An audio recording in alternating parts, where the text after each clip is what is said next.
Have you ever noticed that the Naruto and Sonic the Hedgehog series closely resemble each other as far as the character designs? So I'm here to explain to you why that is, and also to show you that there's no such thing as an original story or stories. See, all the stories that we watch, or all the TV shows or characters that you know, they're somehow based off of mythology, and mythology is always based off of the actions of the sky, or they're based off of religion, which points back to both the same thing. So Naruto, we have the spiky blonde hair Japanese kid, right? And we know Japanese or Asian people don't are not naturally blonde. So the reason why that's done is because it wants you to recognize that this character points to the sun, or this character represents the sun. This is why Naruto is surrounded by 12 classmates when he graduates school, and one of them backstabs him like sort of like the story of Jesus being backstabbed by Judas, or the 12 zodiac signs, however you want to look at it. But it's the same story, just kind of like shoveled up so that a lot of people don't catch on.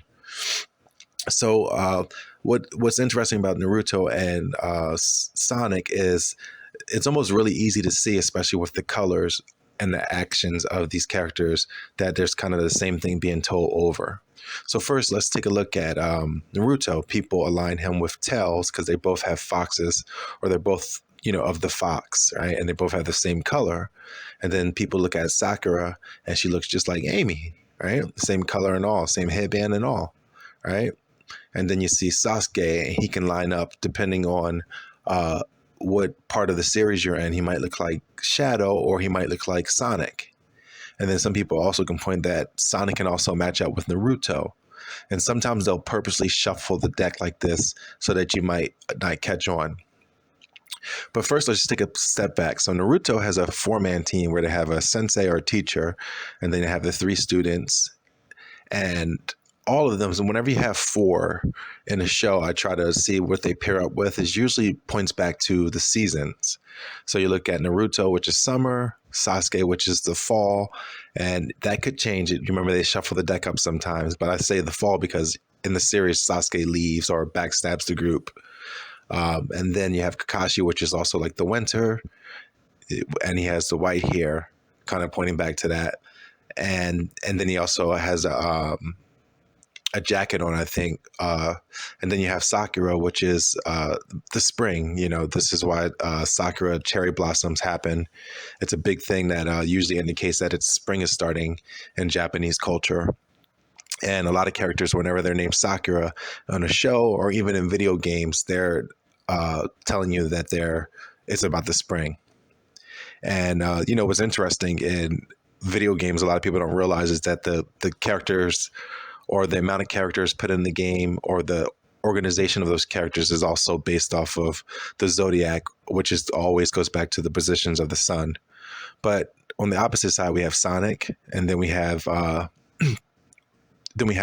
Amy, which is a play on the word May, also pointing back to the spring. And then you have Tails, and then Shadow. And some people have pointed that Silver might match up with Kakashi.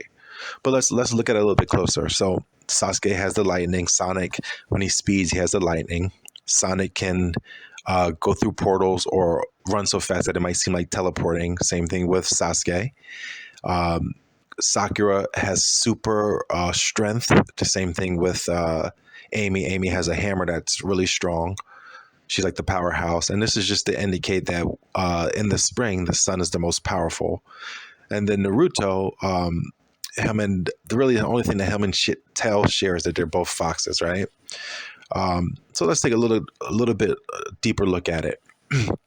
So a lot of people don't know that when Sonic was originally designed, even though they say he's a hedgehog, he's really a rabbit.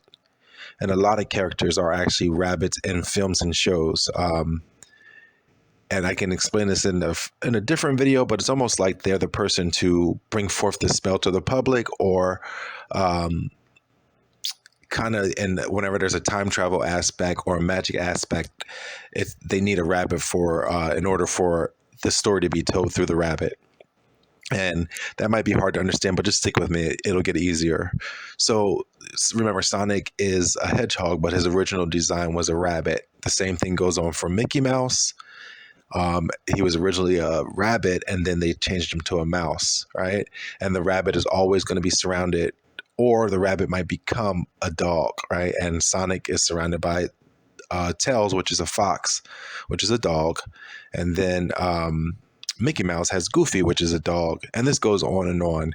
A good way to realize if someone's a rabbit is usually they'll have a double initial, like first name and a last name, like a Mickey Mouse or a Mario. It's not a coincidence that Mario has the same outfit on as Mickey Mouse, and though Mario doesn't have a dog with him, when he gets the raccoon suit, then he's now able to go through. He's now in a game when he can go through a portal. And if you pay attention to that game, Mario 3, he is in front of a big yellow sun on the cover. It always all points back to the sun. But so for that just gives you an idea of how they're rabbits, right? And then on the Naruto side, at certain points when Naruto gets powered up or the fox's power start leaking, you'll see him grow long rabbit ears, kind of like an indication. So these characters, their attributes change based off of whenever the show is made or whatever the other character's sign is. But the biggest rabbit in Naruto is Kakashi. They actually designed him and called him a rabbit. And you'll see in the series that sometimes he goes in and out of the ground too high to dig holes, like a rabbit. And then his rival is Guy, who's associated with the turtle, and they're like rivals. That's not a coincidence. This kind of rivalry happens all the time, and it's shown, but most people don't catch on because they don't think that the zodiac is a big deal, and it's not a big deal in the way that they suggest it is, like through your horoscopes and all. But it's a big deal in figuring out positions of the sun, identifying who the characters are in the series. Sometimes you can even predict the story just by knowing the position or the zodiac activity of the characters, right? So, we have Kakashi versus Guy, which is the rabbit versus turtle. And you see this kind of concept in something like Street Fighter. You'll see Chun-Li, who's a rabbit. She's hopping all over the place. The reason why she has the way her hair is designed like that to kind of indicate rabbit ears. And then she's not a rival, but she has an affinity to Guile, who's the turtle. And this goes on and on. But in Sonic series, Sonic's by himself in the first game, so he's the rabbit in the game, and he's fighting Robotnik, who's always in some type of robotic shell like a turtle, and he's slow moving. So it's the same thing back and forth. And then when Tails comes in the second game, or later on down the line, Dr. Robotnik gets renamed to Eggman, as in Easter egg or rabbit, and that's because the attributes of Sonic being the rabbit has changed now, because Tails is now the dog star, or the dog that transfers, like the serious dog star type character. And it's interesting, to pay attention to these things. You might, sometimes you might be able to catch on to it. Sometimes it might not be as easy to read, but this is just to give you a sense of why these characters are all kind of the same. Now, there's also some other series that kind of line up to this. Like, just consider that Pikachu is a rabbit, right? He has lightning powers. So he's kind of like the Sasuke, but not the Sasuke. And then his the set that he comes with, or the character that he comes with directly, is a turtle, Squirtle, and it's for that reason, the rabbit versus the turtle, or the rabbit and the turtle rivalry. And then just look at the characters that are in Pokemon. One of them, Misty, is kind of like an idea of the spring also. And these things go back and forth where it's like kind of the same story. Now, a lot of people may have a hard time understanding that Sonic is a rabbit, right? But just consider that he can't stay still in the first movie, right?